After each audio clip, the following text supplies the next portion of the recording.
What happens when a music legend sits down for what should be a simple interview, only to face questions that cut deeper than any critic ever dared?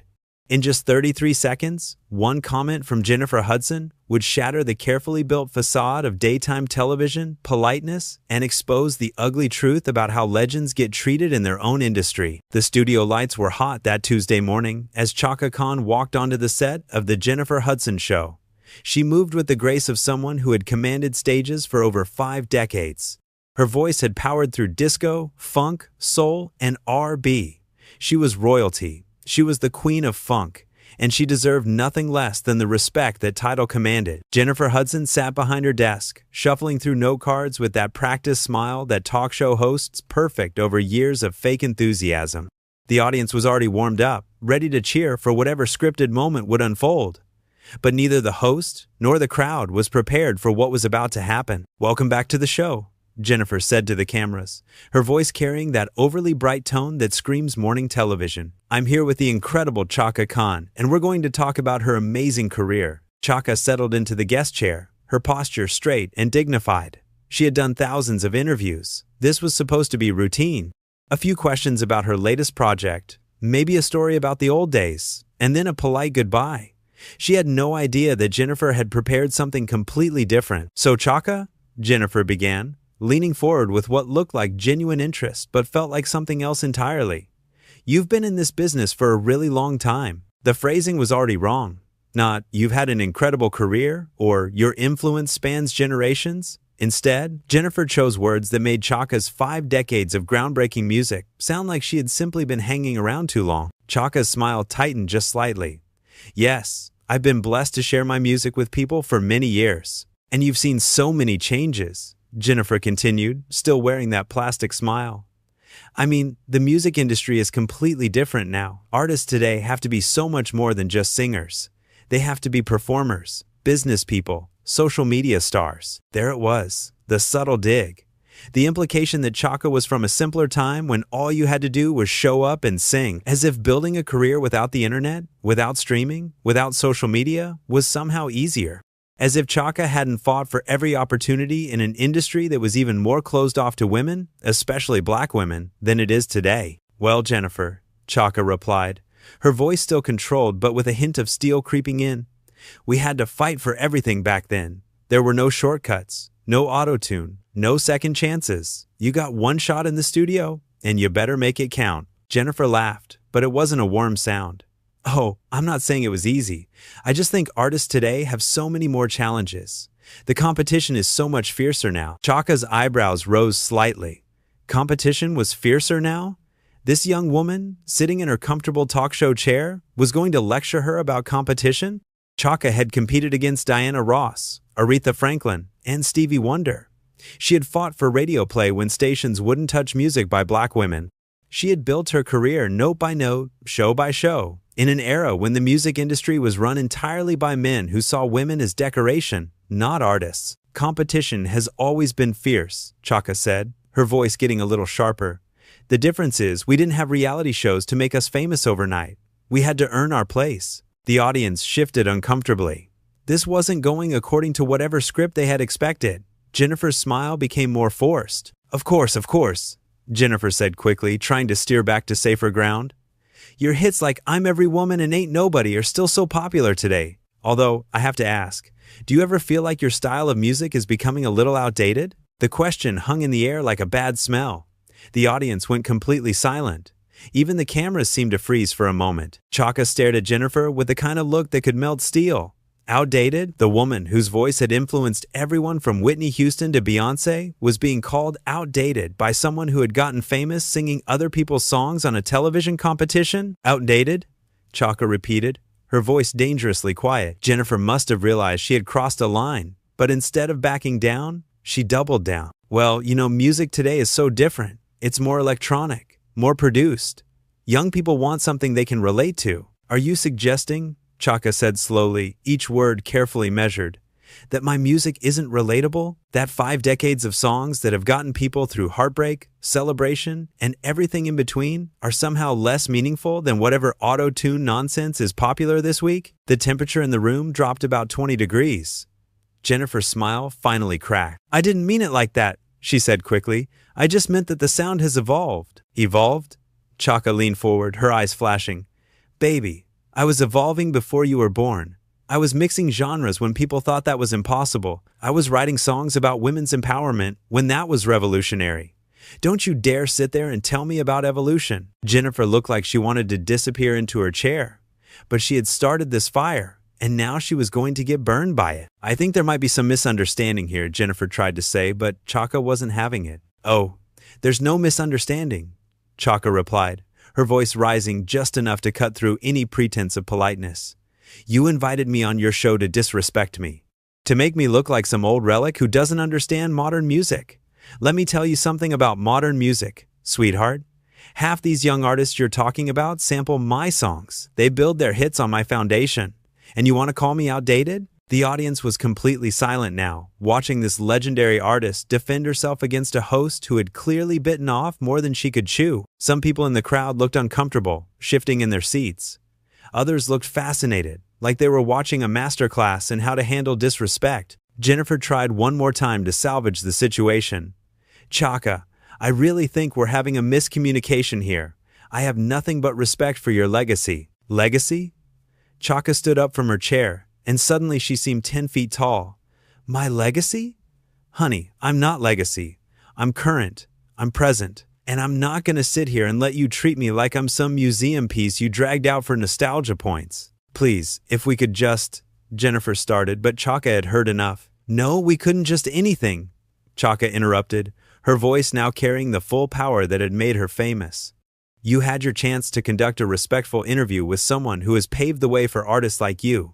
Instead, you chose to be condescending and dismissive. That's on you, not me." Jennifer looked around desperately, probably hoping her producers would cut to commercial or do something, anything, to stop this train wreck that she had caused. But the cameras kept rolling, and Chaka Khan kept talking. "You know what your problem is?" Chaka continued, her voice cutting through the stunned silence of the studio. "You think because you won a singing competition and got some movie roles that you understand this business? You think you can sit behind this desk and judge artists who were changing the world while you were still in diapers?"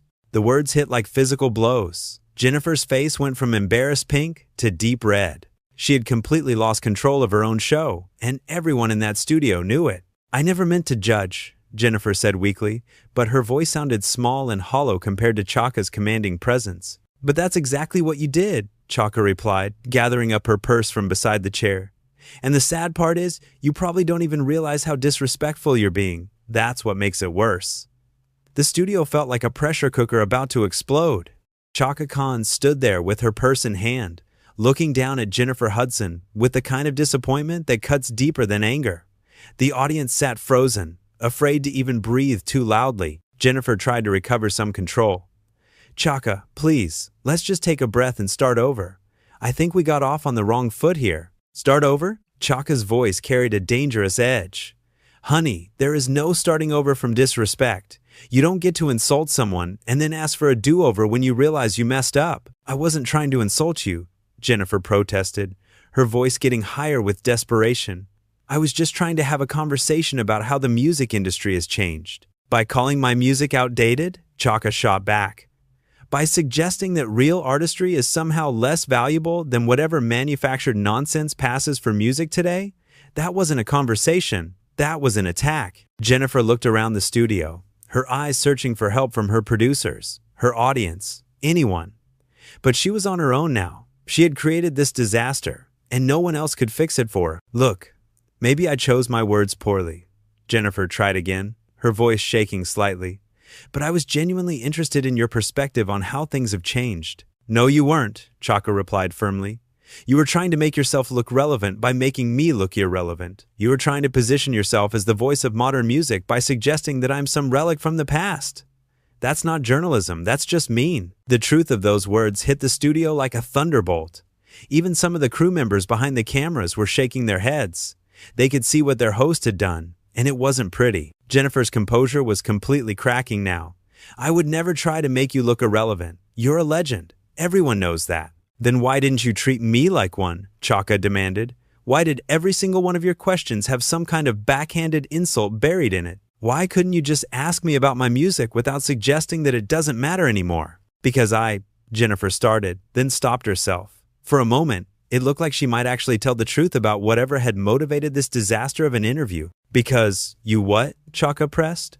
Because you thought you could get some viral moment by being disrespectful to someone who's been in this business longer than you've been alive? Because you thought putting down a legend would somehow make you look bigger? Jennifer's face went white. Chaka had hit the nail on the head, and everyone in that studio knew it.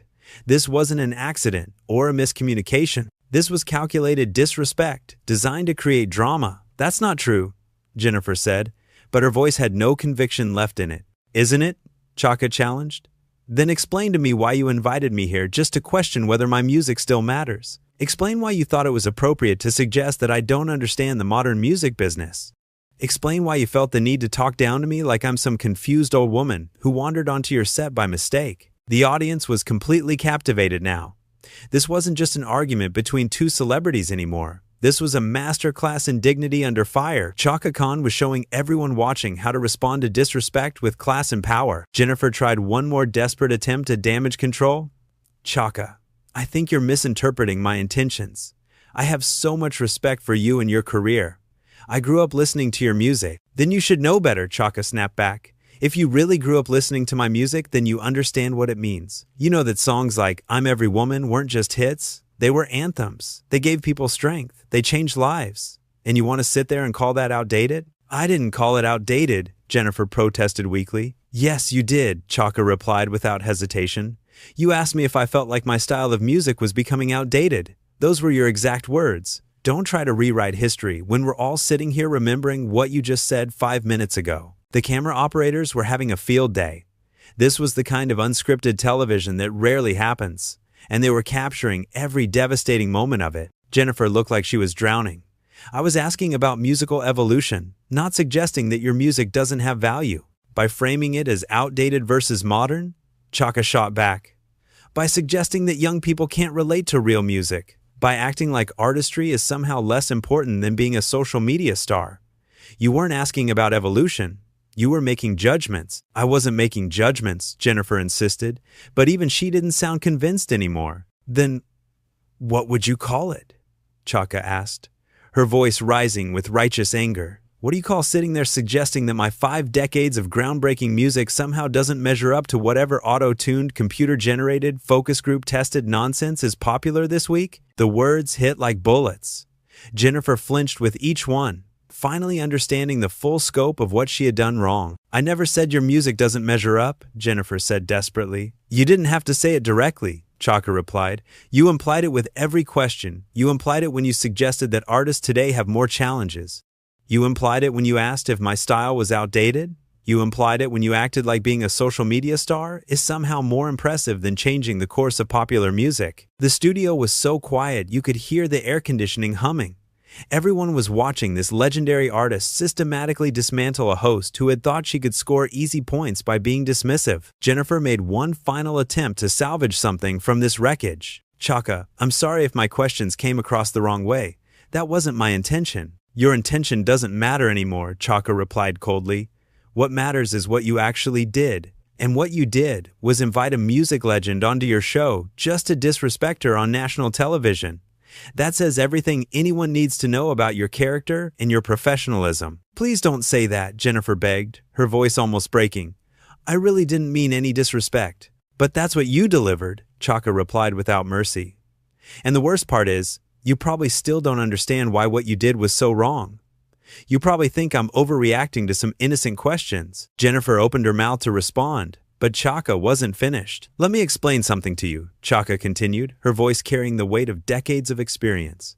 When you've been fighting for respect in this business as long as I have, you learn to recognize disrespect in all its forms. And honey, you served me a full plate of it today. The audience shifted uncomfortably. Some of them were starting to look at Jennifer with disappointment rather than sympathy. The tide was turning completely against the host. I don't know what to say, Jennifer admitted, her voice small and defeated. There's nothing left to say, Chaka replied, adjusting her purse strap with finality. You said everything you needed to say with your questions.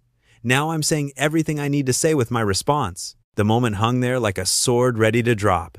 Everyone in that studio knew they were watching something unprecedented unfold. The silence stretched on for what felt like forever. Jennifer Hudson sat behind her desk, looking like she had been hit by a truck, while Chaka stood there radiating the kind of power that comes from knowing you're absolutely right. Finally, Jennifer broke the silence with one last desperate attempt.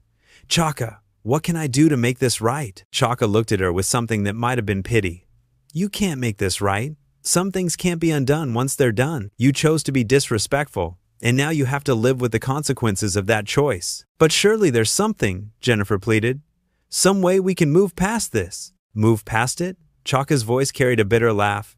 "You want to move past the fact that you used your platform to diminish a woman who helped build the foundation that your career stands on? You want to just sweep under the rug that you thought it was okay to call music that has inspired generations outdated?" Jennifer looked around the studio again, her eyes wide with panic.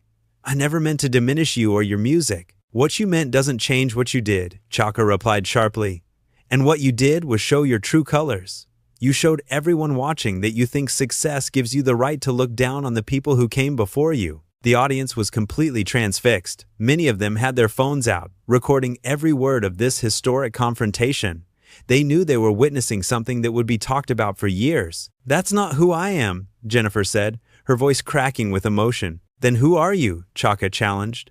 "Because the person I've been talking to for the last 20 minutes is someone who thinks she can insult legends and get away with it. The person I've been talking to is someone who believes that being on television gives her the right to judge artists who were changing the world before she was even born." Jennifer's eyes were starting to fill with tears, but Chaka showed no mercy. "You want to know what's really sad about this?" Chaka continued. "You had a chance to have a real conversation with someone who's been through everything this business can throw at you. You could have asked me about the struggles, the victories, the lessons learned. Instead, you chose to waste everyone's time with these insulting questions designed to make me look irrelevant." "I'm so sorry," Jennifer whispered, but the words sounded hollow in the tense air of the studio. "Sorry doesn't fix this," Chaka replied coldly. "Sorry doesn't erase the disrespect. Sorry doesn't change the fact that you thought it was okay to treat me like some museum piece that you dragged out for ratings." The camera operators were capturing every moment of Jennifer's complete breakdown. This was television gold, but it was coming at the complete destruction of the host's credibility. "Please," Jennifer begged, "please don't leave like this." Chaka stopped and turned back to face her fully. "Like what? With my dignity intact? With my self-respect still in place? With my head held high because I refused to let someone half my age talk down to me on national television? Jennifer started, but Chaka cut her off. "You just what? You just thought you could get away with it? You just assumed I would sit there quietly and take whatever disrespect you wanted to dish out? You just figured that because I'm from an older generation, I wouldn't know how to defend myself?" Each question hit like a physical blow. Jennifer was visibly shrinking in her chair, looking smaller and more defeated with every word. "That's not what I thought," Jennifer protested weakly. "Then you're either lying or you're not as smart as you think you are," Chaka shot back, "because everything about your behavior today suggests that you thought exactly that." The studio audience was completely silent now, hanging on every word of this devastating takedown. Some of them looked shocked, others looked impressed, but all of them knew they were watching something extraordinary. "I don't know how to fix this," Jennifer admitted, her voice barely above a whisper. "You can't fix it," Chaka replied with brutal honesty. "Some mistakes are permanent. Some disrespect can't be undone. All you can do now is learn from it and hope you never make the same mistake again." Jennifer looked like she wanted to disappear entirely. "Will you ever be able to forgive me?" Chaka considered the question for a moment, her expression softening just slightly. "Maybe someday, but forgiveness has to be earned, and earning it starts with understanding what you did wrong, really understanding it, not just apologizing because you got caught." "I'm trying to understand," Jennifer said desperately. "No, you're not," Chaka replied firmly. "You're trying to make this go away. You're trying to find some magic words that will fix what you broke. But understanding means accepting that you chose to be disrespectful to someone who deserved better. Understanding means admitting that you used your platform to tear down instead of build up." The truth of those words settled over the studio like a heavy blanket. Even the crew members looked uncomfortable as they watched their host get systematically dismantled by someone who clearly knew how to handle herself. "What do I do now?" Jennifer asked, sounding like a lost child. "Now you deal with the consequences," Chaka replied without sympathy. "Now you explain to your producers why your guest walked off your show. Now you figure out how to salvage whatever's left of your credibility after treating a music legend like garbage on live television." Jennifer's face crumpled at those words. The full weight of what she had done was finally hitting her. "This is going to ruin everything," Jennifer said, more to herself than to anyone else. "Maybe it should," Chaka replied coldly. "Maybe someone who thinks it's okay to disrespect legends shouldn't have a platform to begin with." Those words hung in the air like a death sentence. The audience gasped audibly, finally understanding that they had just witnessed the complete destruction of a talk show host's career. "I never wanted this to happen," Jennifer said, tears now openly streaming down her face. "But you caused it to happen," Chaka replied with devastating finality. "Every choice you made today led to this moment. Every question you asked, every dismissive comment you made, every attempt to diminish my legacy brought us right here." Jennifer looked around the studio one more time, seeking help that wasn't coming. Her producers were probably in the control room having heart attacks. Her audience was staring at her with a mixture of pity and disappointment. Her career was imploding in real time. "I guess this is goodbye then," Jennifer said, her voice broken and defeated. "Yes, it is," Chaka replied simply. She adjusted her purse one final time and looked directly into the cameras. "To everyone watching at home, remember this. Respect is not optional. When someone has paid their dues, when someone has earned their place, when someone has spent decades contributing to the culture, you treat them with the dignity they deserve. Period." With that, Chaka Khan walked off the set with her head held high, leaving behind a shattered host and a studio full of people who had just witnessed television history. The Queen of Funk had reminded everyone why legends earn their crowns, and why some people should never be given platforms they're not mature enough to handle responsibly.